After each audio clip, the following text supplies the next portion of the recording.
మాజీ సీఎం చంద్రబాబును అరెస్టు చేసినప్పుడు ఏ రాష్ట్రంలో ఏ ముద్దాయికి ఇవ్వని సదుపాయాలు చంద్రబాబుకి ప్రభుత్వం కల్పించిందని additional advocate general Ponnavolu Sudhakar Reddy తెలిపారు.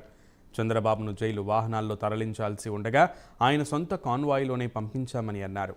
జైల్లో స్నేహ బ్లాక్ను కేటాయించి పటిష్ట సెక్యూరిటీని ఏర్పాటు చేశామని చెప్పారు. 371 కోట్ల స్కామ్ చేసి రాజకీయ కక్షగా దీన్ని మార్చడం దౌర్భాగ్యమని మండిపడ్డారు. జైలు అధికారి సెలవు పెడితే దాన్ని కూడా రాజకీయం చేశారని మండిపడ్డారు. చంద్రబాబుని గౌరవప్రదంగా సహృదయంతో ట్రీట్మెంట్ చేసిన ఘనత ప్రభుత్వానిదని చెప్పారు. ఈ కేసులో సుప్రీంకోర్టు ఇచ్చిన తీర్పు చంద్రబాబుకి చంపపెట్టు అని పొన్నవోలు సుధాకర్ రెడ్డి అన్నారు.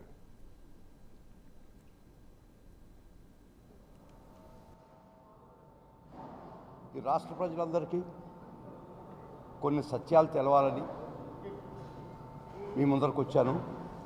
నేను ఈ కేసులో ప్రభుత్వం తరఫున కోర్టులో నా వాదనలు వినిపించాను కాబట్టి నేను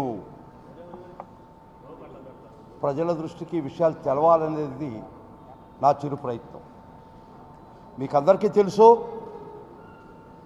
ఈ రాష్ట్రంలో ఇంతలా ప్రజా సొమ్మును దోచేసినటువంటి కేసులో ప్రభుత్వం చట్టపరంగా ముందరకు వెళ్తే రాజకీయ కక్ష సాధింపు చర్య అని భూగోళం బద్దలయ్యేటట్టు, నక్షత్రాలు రాలిపోయేటట్టు, సూర్యుడు రైదప్పేటట్టు ఈ రాష్ట్ర ప్రజల మీద ప్రచారాస్త్రాలు, గోబల్ ప్రచారాస్త్రాలు సంధించిన వైనం మీకు అందరికీ తెలుసు. ముఖ్యంగా